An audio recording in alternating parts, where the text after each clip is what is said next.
It is the year 2472, and the Earth has suffered a great calamity. Hundreds of years of popular culture have vanished. Without the sacred films and text for guidance, civilization is devoid of anything cool. Then, 3 incubation chambers are unearthed, and from within, men from the time of the great blockbusters emerge. Now, through highly interesting conversations, they share invaluable insight about what once was. The movies, the shows, the comics, toys, and books. This is The Hyperspace. Podcasting in the 25th century.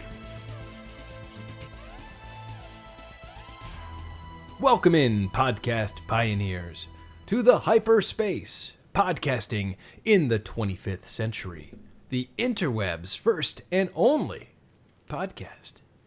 I'm Matt. I'm Jared. And I am Mike. We're all here today, and I don't know what the date is back in the 21st century, but right here now, it's actually Halloween. Man, Halloween in the 25th century is kind of different. Yeah, no joke. Yeah.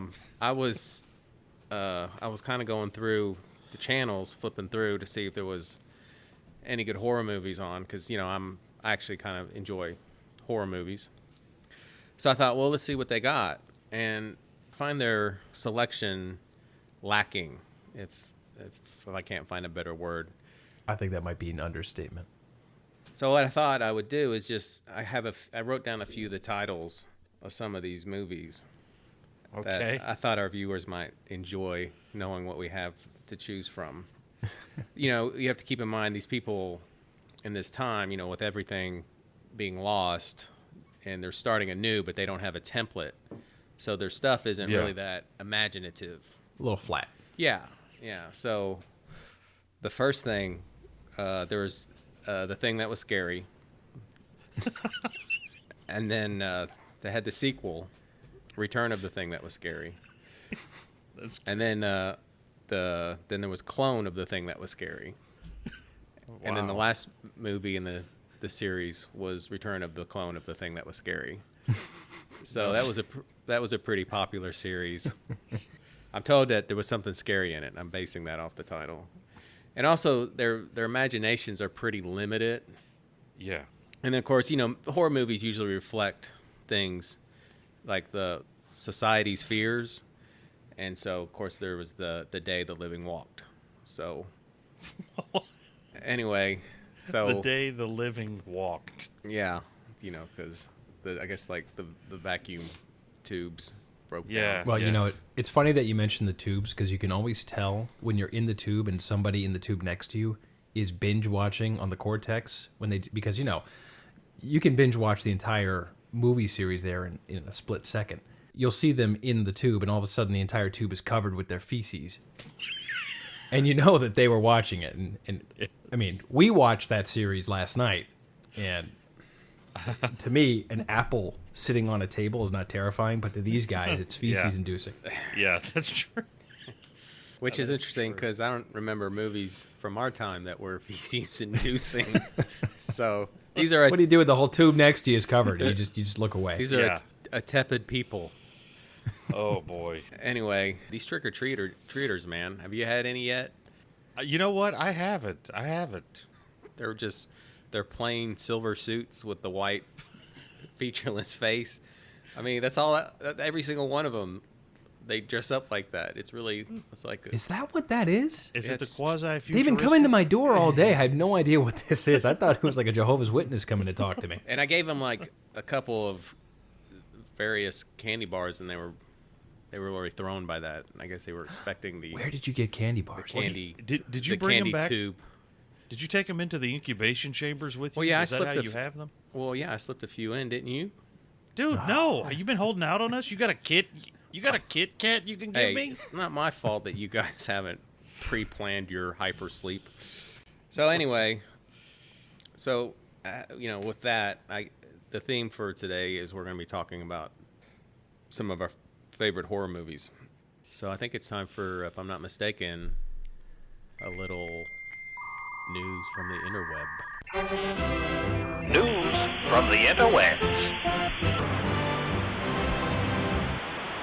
kind of depressing that this is the news, isn't it? Yes. Yeah, you know what? Speaking of bland and terrible movies, I think we got a theme going here. You know, as of Halloween 2019, we will see the release of is it the 6th Terminator film now? Hold on, let's think. I think it is, yeah. Okay, it's called Terminator Dark Fate, and there's a lot of there's a big hullabaloo about this one because, you know, James Cameron decided to stop making Avatar movies long enough to come and stamp his name on this one. Directed by Tim Miller, the director of Deadpool, and I think we've been discussing offline just how underwhelming every single thing we've seen from this flaccid turd so far has looked. There's been nothing in any of the trailers that has grabbed onto me at all. It's like the trailer is like, because I watched the Red Band trailer. I don't know, it was either yesterday or today. Yeah. And it's like the Red Band trailer is going, look at this. Look, It's violence. like, There's violence. Yeah. Look. Hey, and we said the F word 7 times. It's like, yeah, that's really great. This series' creativity lost its mark a long time ago. And having Linda Hamilton go, I hunt Terminators. It's like, okay. You know, God, it's like someone from the Golden Girls stepping up and getting upset at like the manager at Burger King and I'm gonna hunt Terminators now. Yeah. You know what? Something like this, if there hadn't been, you know, 3 or 4 Terminator movies in between part 2 and this one, this might have piqued my interest. But by now, I think we've really mined this about as much as possible. This Terminator is the most powerful one ever made. You mean like the other 4 we saw? It seems like they're even ripping off Genesis by having an old Arnold in the mix, who essentially is doing the same thing he did like 3 or 4 years ago.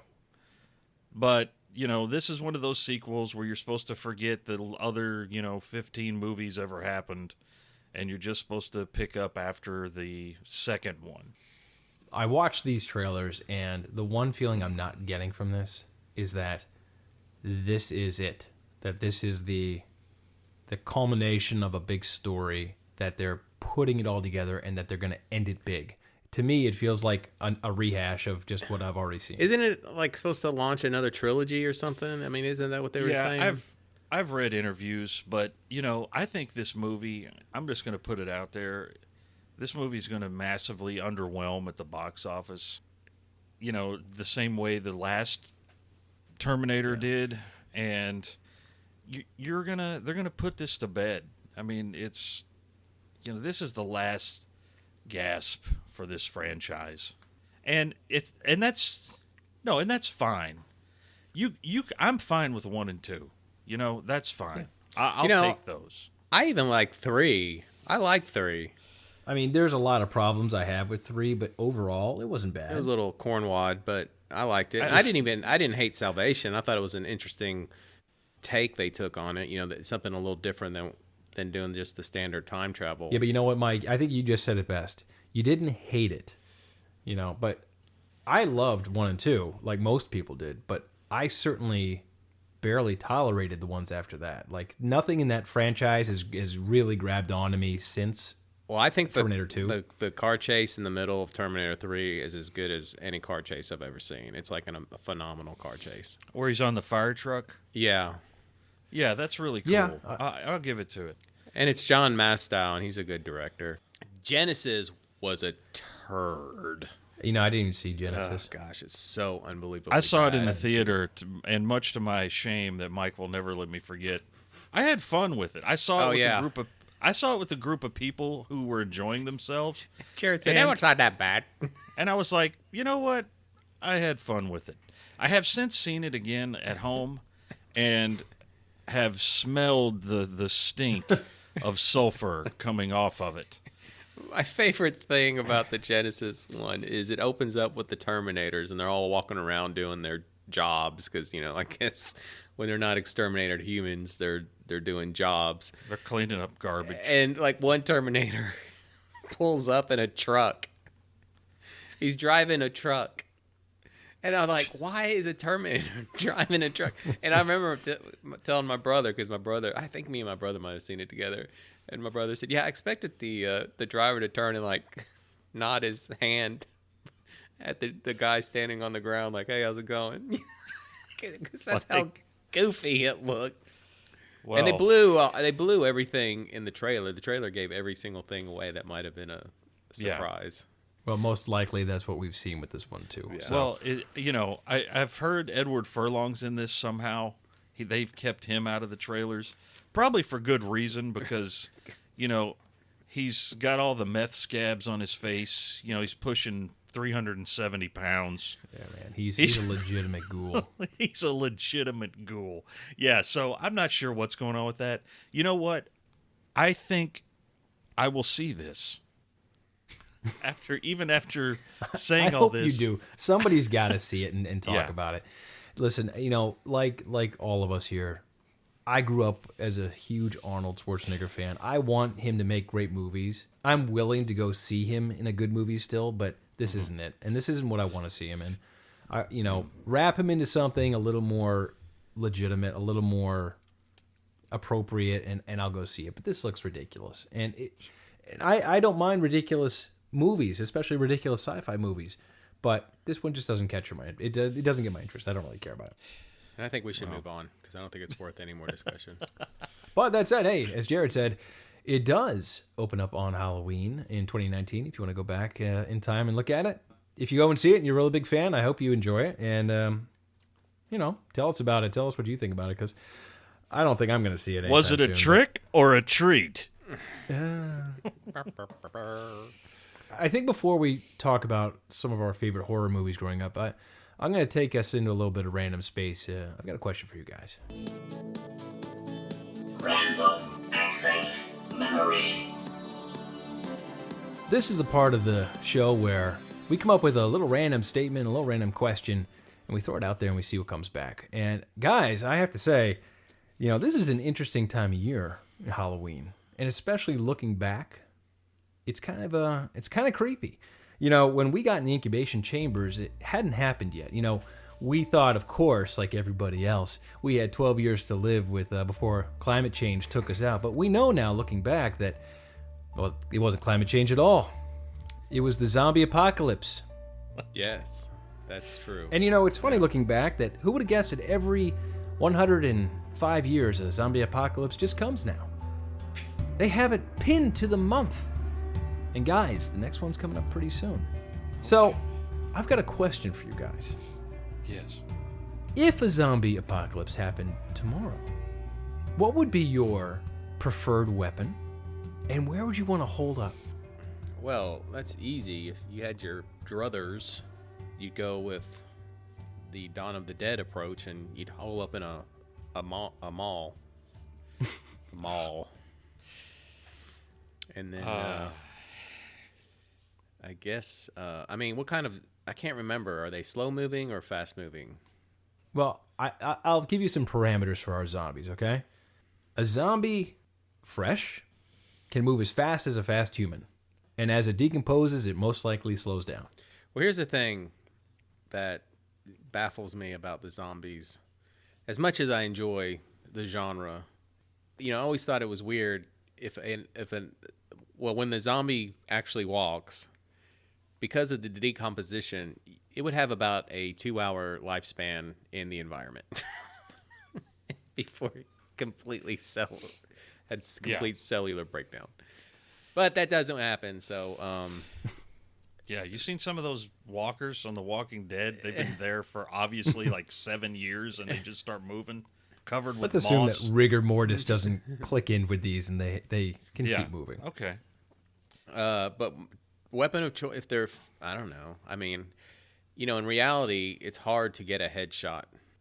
Like that's actually like a really hard shot to make. So I think I'd have to have a blunt instrument, or well, the perfect weapon would be like a 50 caliber weapon, like Rambo. Yeah, had but in Rambo, and then you just turn them into mashed potatoes. I think you'd run out of ammo pretty quick. Well, Rambo did. Well, you're talking about a post-apocalyptic world where weapons are no longer being manufactured. I'm saying, you asked me what I'd like to have. You have one of those bad boys hooked up. Yeah, you'd be great until your ammo ran out. Well, I would, my weapon would be, I'd go with, taking a cue from Walking Dead. I think a sword or something like that would be good. I'm not relying on ammunition because that runs out. So I'm going with either, the sword. I don't think the bow and arrow or a crossbow is really very practical in certain situations. With the sword, you can just start swinging. Perhaps a mace, a big spiked mace. You hit up an abandoned medieval times restaurant and grab a mace. Yeah, but if you clobber one in the head and a spike gets stuck, then you might be in a pickle. Yeah, that's true. No, and as far as where I would hole up, I think it was the movie World War Z where they were on an aircraft carrier or a large boat of some kind. Yeah, I think it was a carrier. I think I would go on a cruise ship or something, or an aircraft carrier. I would, I'd be out at sea somewhere. Yeah, okay. It seems like you'd have less problems like that. Zombies can't swim. No, because yeah, it makes sense. I mean, like a blunt instrument would be handy, but also like a shotgun because you have better spread with that thing. Okay. Again, the ammo's a problem. Go to Walmart, ransack a Walmart. I think you're gonna run out of luck pretty quick on that one. That's okay. But you can always take point. He's gonna die on that hill, so you're just gonna have to let him. What about you, Matt? What would you do? I'm kind of in your camp, Jared. I think I'd go with like a sword or a blunt instrument. Maybe a bat, maybe a sword, or either or. And I like the idea of being out at sea. Probably look for like a offshore oil rig I could kind of hole up on, or. But then again, if I can make it, I might try and get myself to like the Rocky Mountains or something like that, something high up, something where it'd be difficult for the average decomposing body to walk. Yeah, like you get in some giant treehouse or something, if such a thing existed. Yeah, that's kind of my thought. I think I'd go in that direction. I think I'd go blunt instrument or a sword if I could find one, and then head for the high hills or swim for the water. Well, if you could make it to winter, when they all freeze, you could just go out there and just have a heyday. That's knocking true. Knocking heads off. I'm curious, Mike. The next zombie apocalypse is due. I'm curious if bringing Kit Kats back from the past and handing them out is the precipitator of this next apocalypse. That's the stupidest thing I've ever heard. No, these people aren't used to the chocolate in the Kit Kat. Oh, you're saying it could be a trigger? It could. This could be the cause of it. These people's immune systems are not used to 21st century chocolate. They have just discovered it. We were born into it. We were born into the Kit Kat. You merely adopted it. Well, I didn't have any Kit Kats. I had like Snicker bars and Heath bars. Even worse, the peanut allergies will wipe them out. All part of the plan. Man. Thanks for humoring my zombie apocalypse. No, it's an interesting topic. Mike, I think it's safe to say that you'll be the loudest and first to go. No, I've have far more experience with these movies. I've been thinking about this for a long time. Listen, if that's the case, you would never have picked the 50 caliber machine gun. Your or the plan is to shotgun. keep hopping from Walmart to Walmart. Look, I I'm know- in a mall. I have a 50 caliber weapon mounted to the top. I'm golden. Where are you getting a 50 caliber machine gun? where's your ammo? Do you just have The magic Army ammo? left it there when they abandoned the rescue station that they established in the parking lot. They opted to be like, just leave the weapons. Well, they Just had go. to. So I came and had my pick of the litter. Okay, well, that's good. And me and Matt will just go off on the boat once your decomposing body has tried to eat Yeah, when us. you need supplies, where are you gonna come? I will go to one of your mythical Walmarts that are still around. Easttown Mike. No, that's okay. Well, that's unfortunate. We're gonna lose him. So I guess we should Anyways. get into it. Well, we educate some people here. Yeah. I think it will thrill you. It may shock you. It might even horrify you. So if any of you feel that you do not care to subject your nerves to such a strain, now is your chance to, well, we've warned you. Okay, so let's go ahead and get into the topic, which we mentioned previously, our favorite horror movies. I'm actually curious to hear what you guys pick, because I know you guys are not the aficionados. In this case, you are the master and we are the Padawans. There is no doubt. But I'm curious to hear what you pick. But I'll go ahead and go first if you want me to. Yeah, might as Sure. well. Okay, so I'm gonna go. There's two of these movies that scared the holy crap out of me, and one is one of my favorite horror movies. So the first one I'm going to go with is the original Halloween, and I picked that because I remember when it came out. Actually, I think I remember more when it came on TV. I guess I would remember it playing in a theater. It was 1978, I believe. And No doubt your parents took you. yeah, no. I remember the first year it came on network TV, they wouldn't let me watch it. So then the next year when it came on, they said, yeah, okay, we can watch it this year. And I think it was in like 5th grade, maybe. And I remember I was real excited, and all day at school I was talking about, man, my parents are going to let me watch Halloween tonight. I'm going to watch Halloween tonight. It's going to be amazing watching Halloween tonight. So I started watching it, and have you both seen Halloween, the original Halloween? Yeah. Okay. Yes. It has the best build of just about any movie I've ever seen.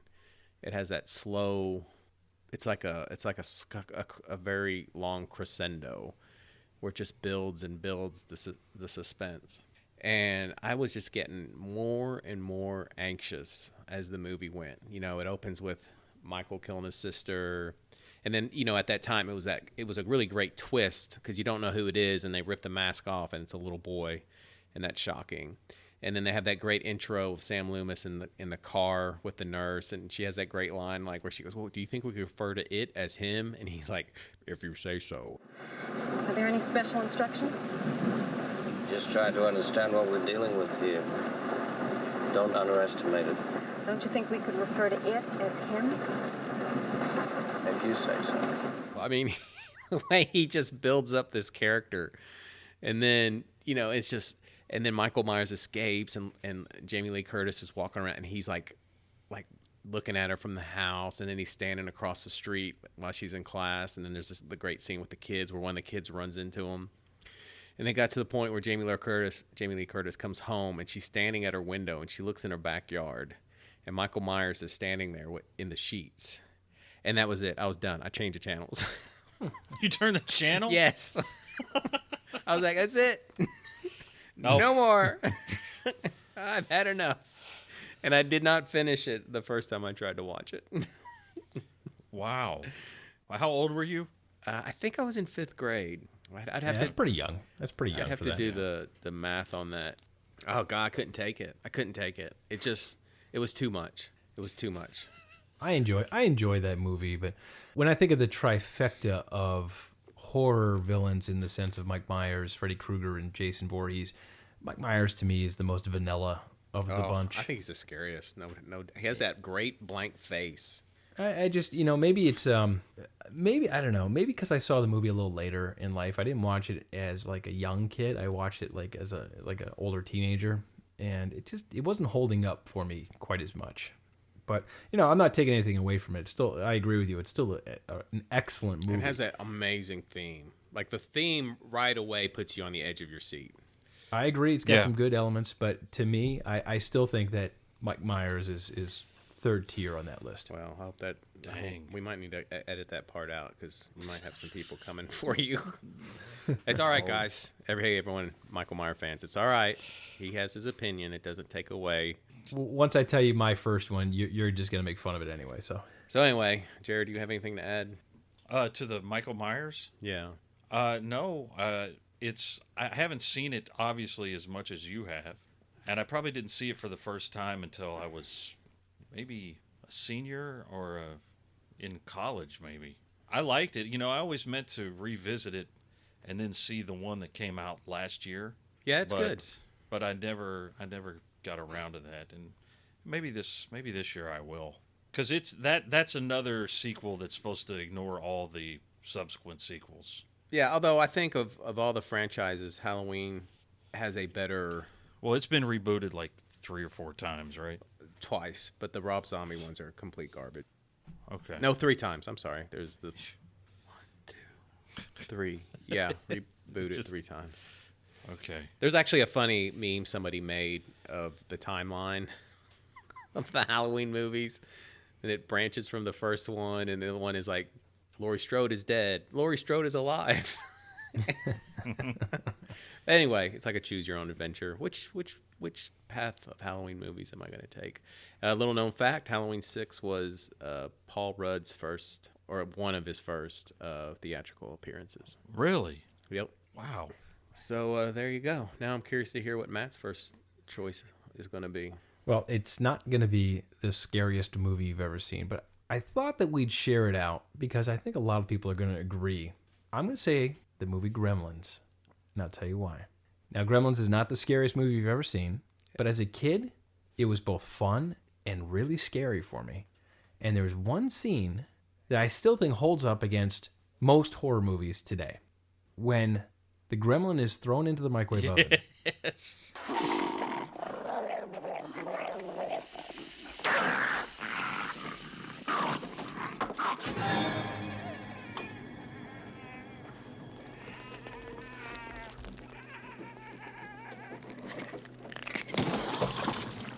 Two things about that.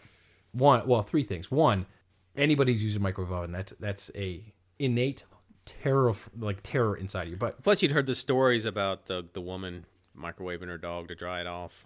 Yeah, of course. But the urban legend. The music that they chose when that gremlin went in there is horrifying. And it adds to the terror of what's going on. And then, of course, the incredibly graphic explosion inside the microwave has always stuck with me as one of the coolest horror elements of any movie. And Gremlins, legitimately, I rank up there, believe it or not, as a holiday film, as most people do. But I think it does have its place as a legitimate horror film, too. Okay. I can see that. I mean, I know that was one of the Temple of Doom era where, you know, the PG-13 started to come into being. Mm-hmm. And it was a movie that I wanted to see, and most of my friends got to see, but my mom wasn't having it because, you know, Gremlins was in the news a lot, as was Temple of Doom, about the amount of violence in a movie that was, you know, quote unquote for kids. I had the trading cards before I saw the movie, and I also read the novelization before I saw the movie. What the heck? Spoiler, Mike. Wow. You did this? Well, I couldn't see the movie, so that was at the time I couldn't see the movie. So you read the novelization? I don't know how I even got a hold of the novel. I guess somebody bought it for me, but it's not like I went out and bought it with my money. But I finally saw it on cable. But yeah, I liked it a lot when I saw it. Jared, what about you? Well, I'm going to tell a story here. It's not really my favorite, but it's my first experience with a slasher film. Mm-hmm. I think it was in 4th or 5th grade. And I went over to my buddy Trevor's house, and he had a 2600, and, you know, I was looking forward to it because I didn't have one. I was going to play some video games, but when we got to his house, he wanted to watch Friday the 13th Part 5. And this kid was my age, and, you know, his mom was actually in the room with us. And keep in mind, like, I have never seen, at that point, 4th or 5th grade, I had never seen an R-rated movie. We didn't have HBO, so it's not something I would have stumbled across, you know, late at night after mom and dad were in bed. So, this movie starts playing, and I start seeing some of the most horrific things I have ever seen. I mean, it was legitimate. I was like shocked at what I was seeing. I mean, it was like almost like pornography. Like, I could not believe. And then, Trevor's mom's just sitting in the room with us watching it. Yeah. That's really awkward. It's awkward to hear. I know, and I'm like, the more I think back on this, I'm like, God, what kind of kids was I hanging out with? And I remember being terrified that Trevor's mom was going to tell my parents that we watched Friday the 13th, because I would have been in so much trouble. But we did watch most of the film, and for most of it, I was like saying I had to go to the bathroom and like looking at the floor or trying to look at other things. It was just a terrible experience, and I hated it. The funny thing is Friday the 13th Part 5 of the entire franchise is regarded by most fans as a big pile steaming thing of garbage. And it's Remind me of the plot of It's the one where 5. Jason's not in it. He died in 4, and in 5 it's a guy dressed up as Jason. Well, let me back But up. real then. quick, it's Okay. funny that you said it was like watching a porno, because the guy who directed it had directed pornos. Okay. Well, it makes sense. I don't think I was trying to be so on the nose. It was more of a. But hey, I mean, But it's shoe chock fits. full of graphic nudity. Yeah, I don't even remember the nudity. What I remember was just the shocking violence. Because, like, for me, like I said, that was the first time young little Jared had ever seen anything like that. And sort of how my musical tastes were formed by seeing things I didn't like. Well, that's probably set the tone for me for horror films for many years to come. Like, after seeing that, zero interest. Like, just none. Like, I wanted nothing to do with it. I hated it. So, that was my first exposure. Wow, that's the slasher film.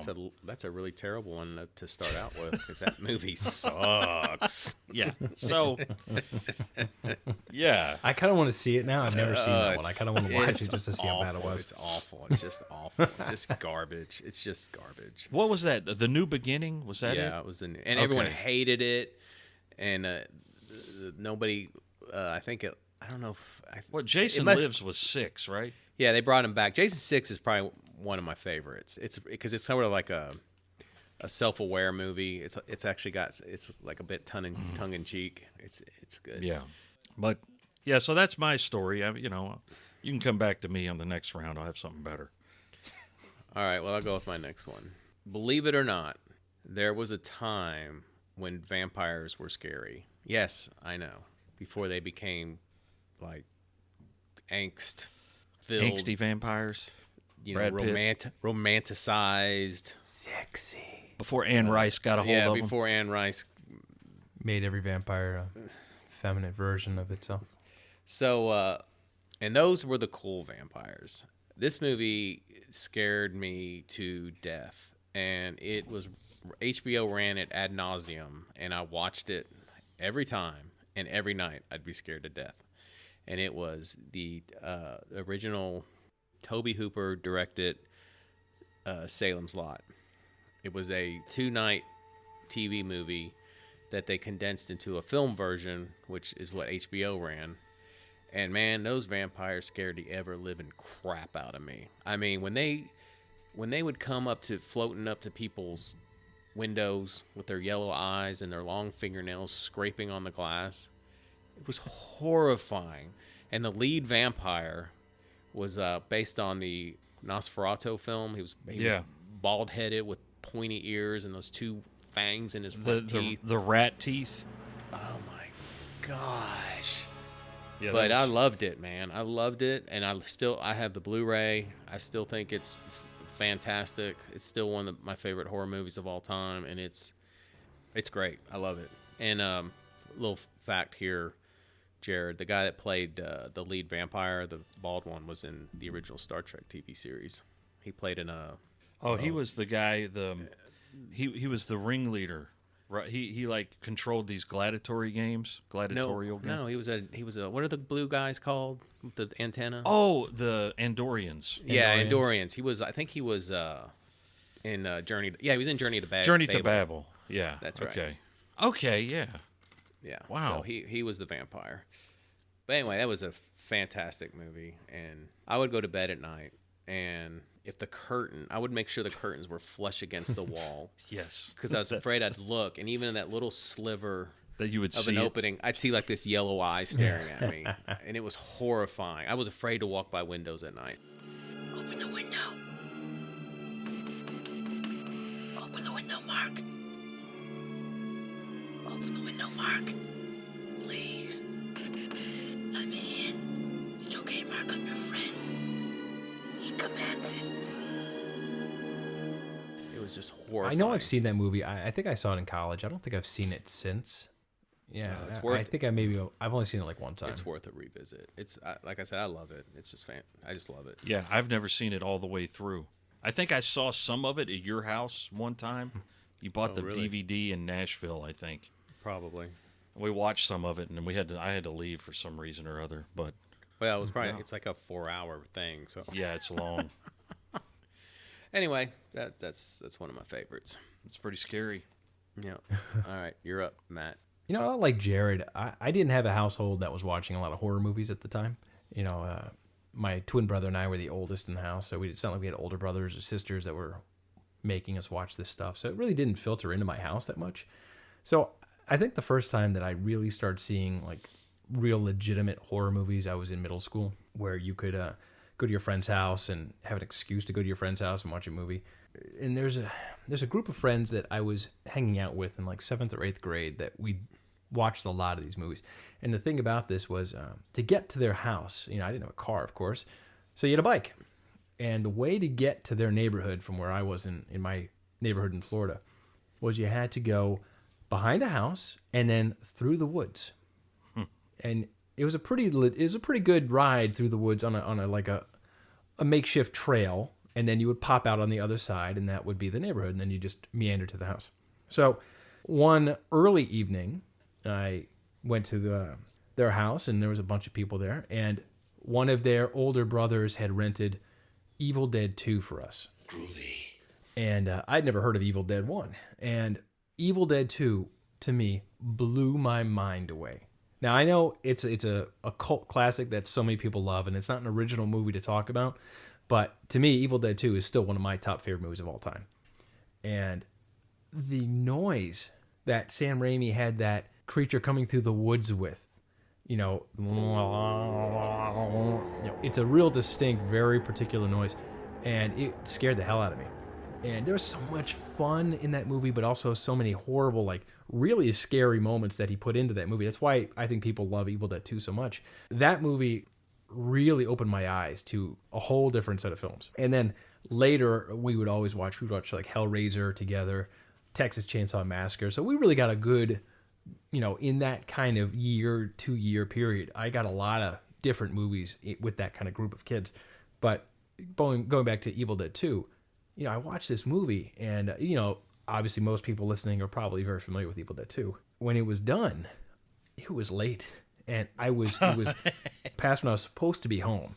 Now, you didn't have cell phones back then, so you knew that your parents were sitting up waiting for you. They're upset. So I was booking it as fast as I could on my bike to get home. And I have to tell you, yeah, you know, you're like 13 years old, you know, you're a tough kid until you hit the woods. Yeah. It wasn't funny. I was terrified. And it was dark. I don't think there was a moon out. It was pitch black. And that was the only way to get back to my neighborhood. So I had to go through those woods. And that was probably one of the scariest moments of my life, going through those woods. It took me forever in my mind. Everything was coming at me. There were things following me. You know that sense where you're a kid where there's something definitely behind you? Yes. Well, try watching Evil Dead 2, getting on your bike and being in the middle of the woods in the middle of the night and looking over your shoulder. That was terrifying. So that was my Evil Dead 2 introduction, and pretty much my introduction to like legitimate horror films. And I was a kid and I was scared out of my mind. I had a similar experience with that. I was house sitting for my boss, and I had some friends over, and they brought Evil Dead 2. He's like, you gotta watch this movie. And I was like, okay. I mean, I'd heard of it, and it was it just blew me away too. It was like, this is one of the most amazing things I've ever seen in my life. It's just a complete explosion for your eyes. There's just so much going on. It's such a fun movie. It's a masterpiece, I think, in its own right. Well, I saw the third one first. I think a lot of people did, actually. I mean, I think the third one was put out as kind of a more mainstream type of thing. Yeah, it was PG. It was. Oh, absolutely. Oh, it was rated R. Was it? Yeah. Okay. And I didn't even realize that, it was part of a series until, and I was probably, I was like 18, 19. No, I love Army of Darkness too. I saw that like 3 or 4 times in the theater. Yeah, Army of Darkness is just a fun movie. It's great for lines. It's fun.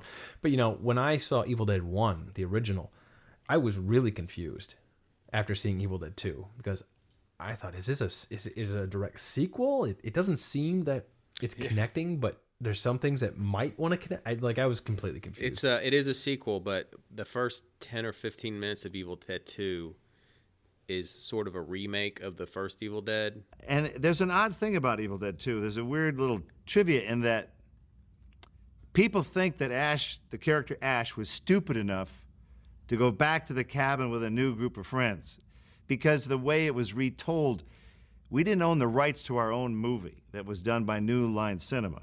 The second movie was done by Dino De Laurentiis. Well, we didn't have the rights. We couldn't get the rights to our own movie, which is the most ridiculous thing ever. So we just shot a recap with different actors as though that was the recap, but people thought, what's with he's coming back to the same cabin with these new people? What? So there's a big debate of is Evil Dead 2 a remake or a sequel? It's a requel. It's whatever you want to call it. That was very confusing. They're great movies because they're all three like completely different from each other.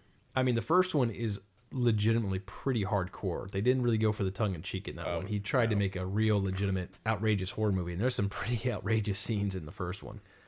I'll just say the woman being kidnapped in the woods by the demon might be something to look up. We're gonna get you.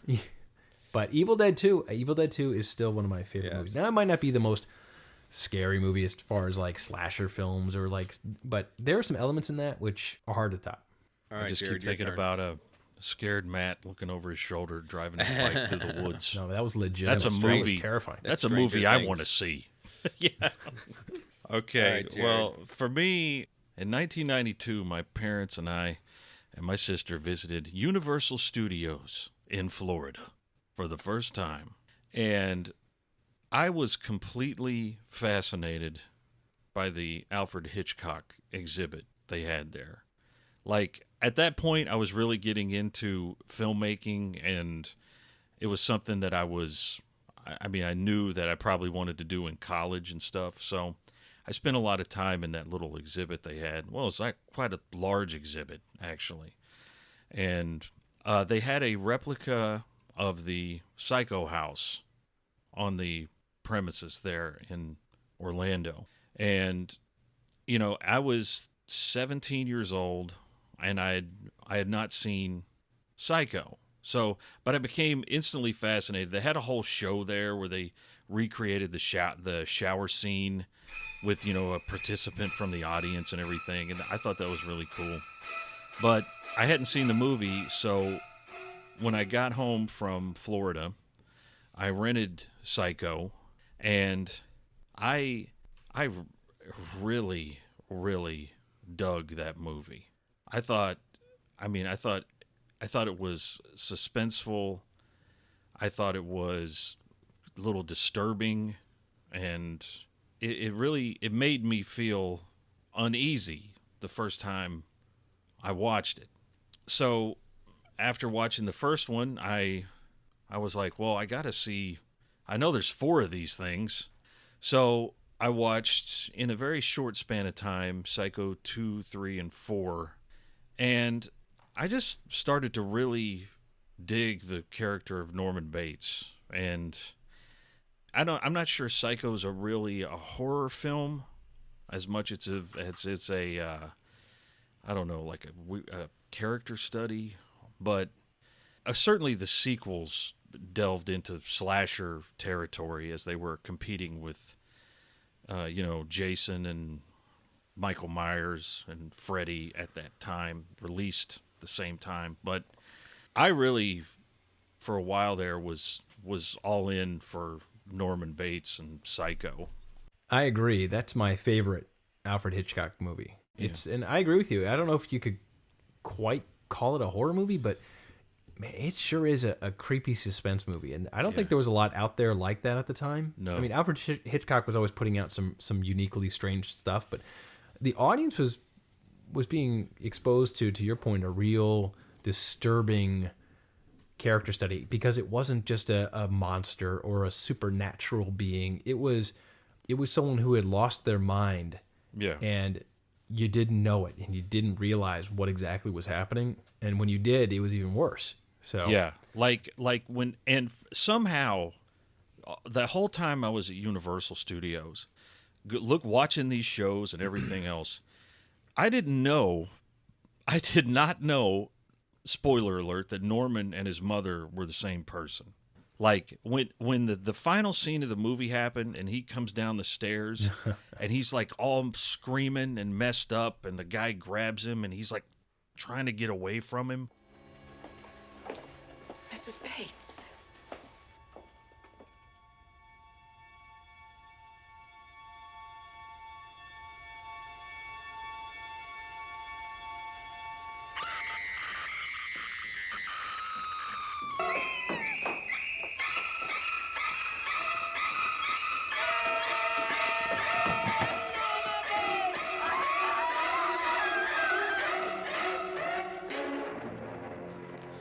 I was just completely like, what in the heck is going on here?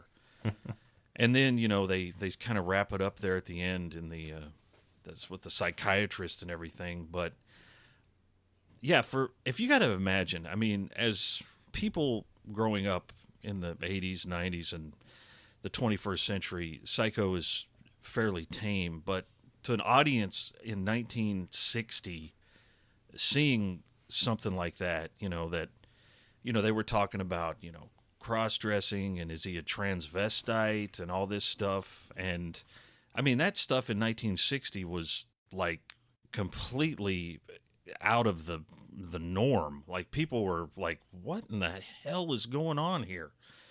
But, I think I still try to watch the original Psycho at least once a year around Halloween.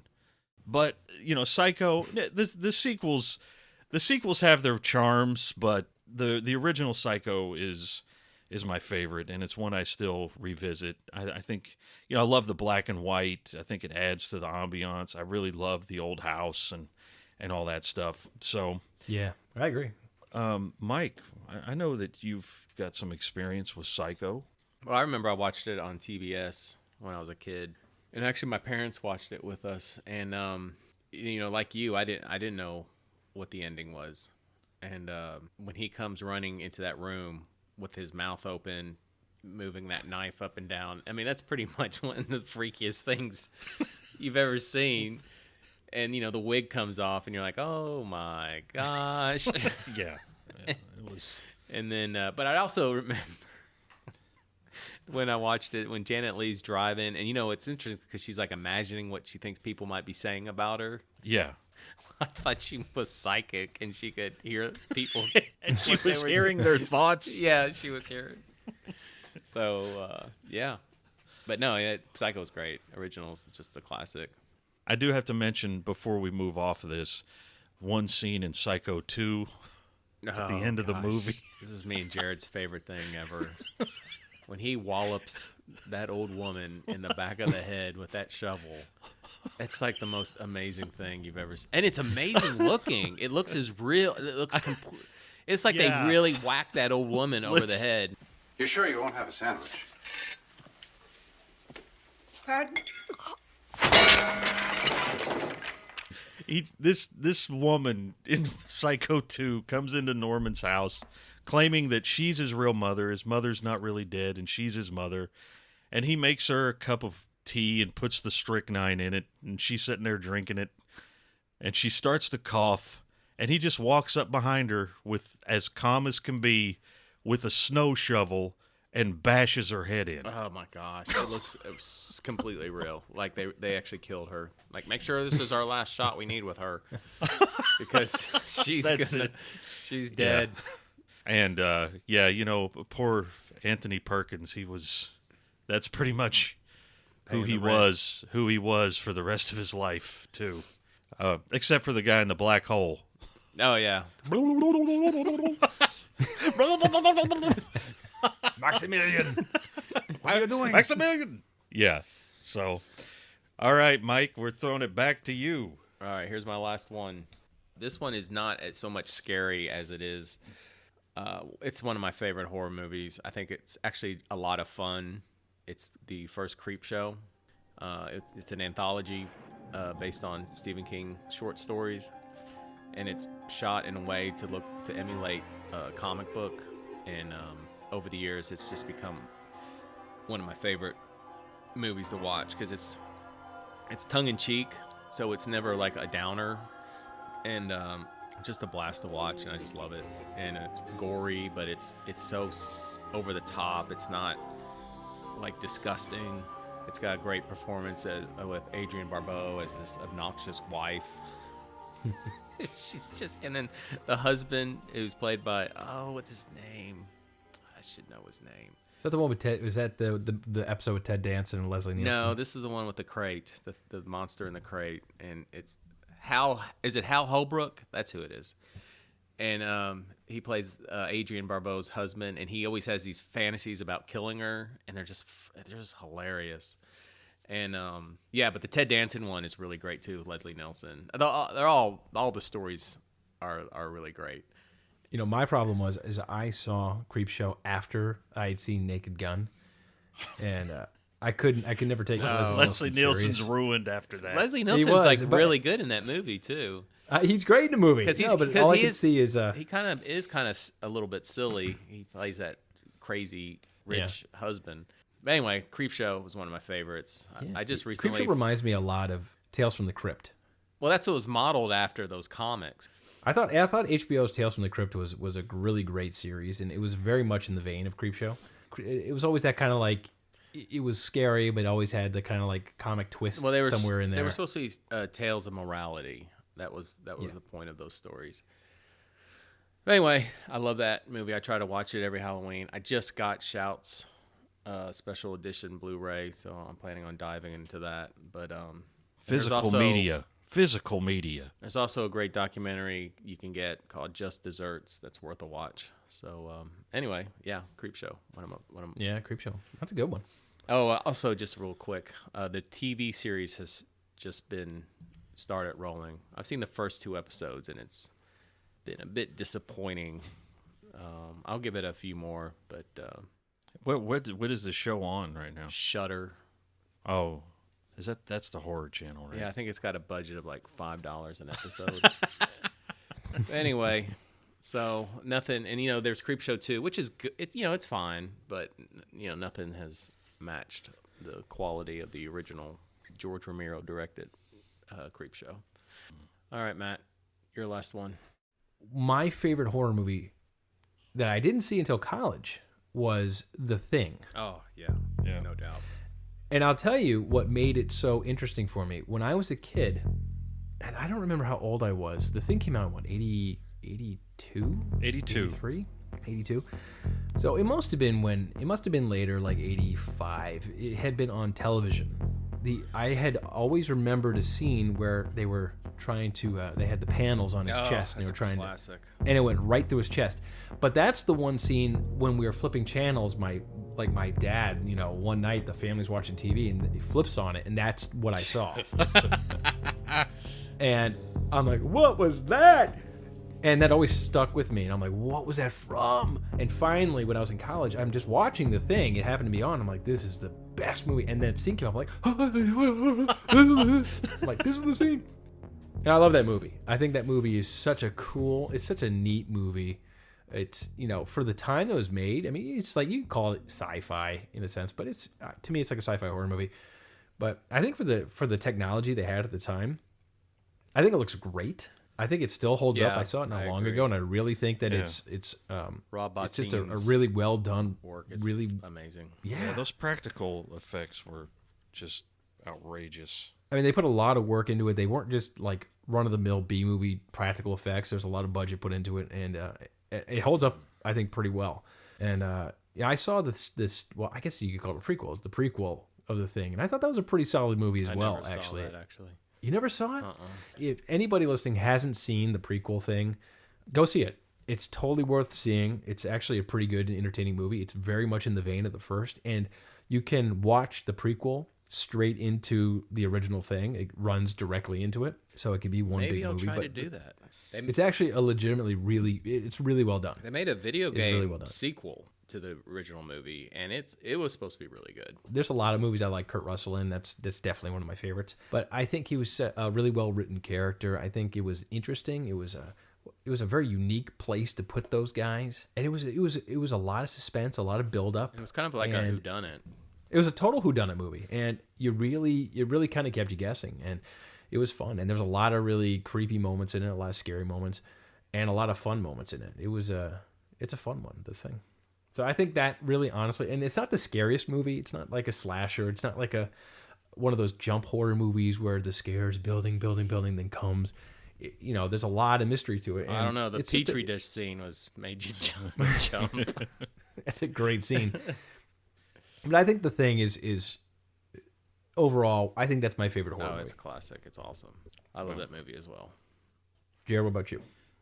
All right. Well, my final entries are they could be considered classics, I guess, since for the last 20 years or so, every Halloween season, my wife and I watch Captain EO.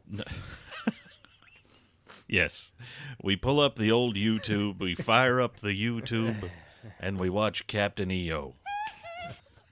No, we save that for Christmas. During Halloween, we watch the old Universal monster films. And I'm talking about like the Boris Karloff, Frankenstein, Bela Lugosi, Dracula.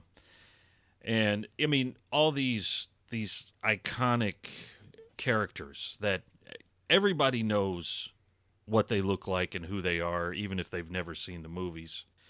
You could go up to like a 5 or 6 year old kid today and show them a picture of Boris Karloff as the monster and say, "Who is that?" And they'd say, "Frankenstein." So we lived in Nashville, Mike. I was watching AMC. They were doing Monster Fest. And I came home from work one morning and they were showing the original Frankenstein. And I was like, you know what? I don't think I've ever watched this thing all the way through. I couldn't go to sleep. I watched it and I thought it was surprisingly really good. Certainly not gory, not really scary by today's standards, but it was a good, entertaining film. And it went straight into Bride of Frankenstein. And I was like, okay, well, and to my great shock, Bride of Frankenstein is a direct sequel to Frankenstein. It picks up at the ending scene of the first movie and continues on. And I was like, well, I didn't know that. I thought Bride of Frankenstein, I didn't know there was any kind of sequence to these movies. And so it continued on with Son of Frankenstein. And again, picking up where Bride left off. And I was like, well, this is a series. This is a series of movies they're doing. It was kind of serialized. And there was a DVD box set that came out in 98 that I picked up that had like, 8 or 9 of the classic Universal monster movies in it. And in this day and age of cinematic universes, this was the first cinematic universe ever presented. Because at one point, Frankenstein and the Wolfman fight in the movie Frankenstein versus the Wolfman. And from that point on, the Frankenstein series and the Wolfman series are completely intertwined. And they continue to tell the same serialized story. And this was, decades before, Marvel was doing all this. And I was like, and looking back on it with today's lens, I was like, well, holy crap, that was they were doing back in the 40s what I thought was truly innovative today by mashing up all these monsters and having these films all intersect with one another. So, you know, me and Terry, the movies, of course, you know, by all measures, they don't hold up today. But, you know, I've got the Blu-ray sets of them, and I think they're quite charming, I guess. I think Boris Karloff's monster is a genuinely sympathetic character. I think he does a great job with that. I think I genuinely feel for him when I'm watching those movies. Of course, Bela Lugosi is the Dracula pretty much everyone thinks about to this day. And, you know, at the beginning of Frankenstein, they actually had an actor, Edward Van Sloan, come out at the beginning of the movie and say, look, this film is crazy, and it's probably going to upset you and disturb you. So we're just telling you now. Which was kind of charming looking back on it today. But that's something they felt like they had to do back in 1931. Like, you've never seen anything like this. It's going to probably upset a lot of you, and we're sorry, but that's what it is. So that's kind of how I'm going to close it out, with just that series of old Universal horror movies that it's just kind of become a Halloween tradition around here. Even my daughter.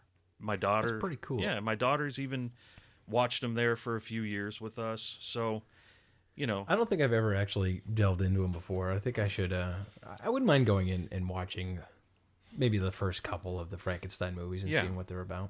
I mean, if you haven't watched them, I'd say they're definitely worth a watch. I mean, just because, you know, they're famous. You know, they're the most famous movies that you've probably never watched. Well then.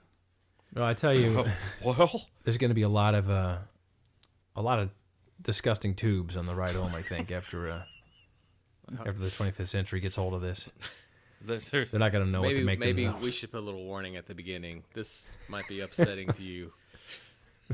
That's a good possibility. Yeah, but you know, Mike, just so everybody knows, Mike in tube 3387 has all the 21st century candy. I think you need to go grab it from him. Show up with your faceless, quasi-futuristic uniforms and scare him. That's right. Get off my tube platform. Get off my tube platform. That's awesome. All right. But happy Halloween, everybody. Yeah, happy Halloween. You know, it's a scary place, our minds, isn't it? But we're trying our best to educate and bring it forward and bring it out in the light. Get out of the dark. Yeah, just stay out of the woods, Matt, on your bicycle. Till next week, guys. Envision Matt being chased by E.T. out there as well. Wasn't E.T. coming after me, man. It's something much worse. You know you can't live without this content, so subscribe to the Hyperspace Podcasting in the 25th Century. Follow us on social media, leave us a review, and join us next time as we take you into the 25th century.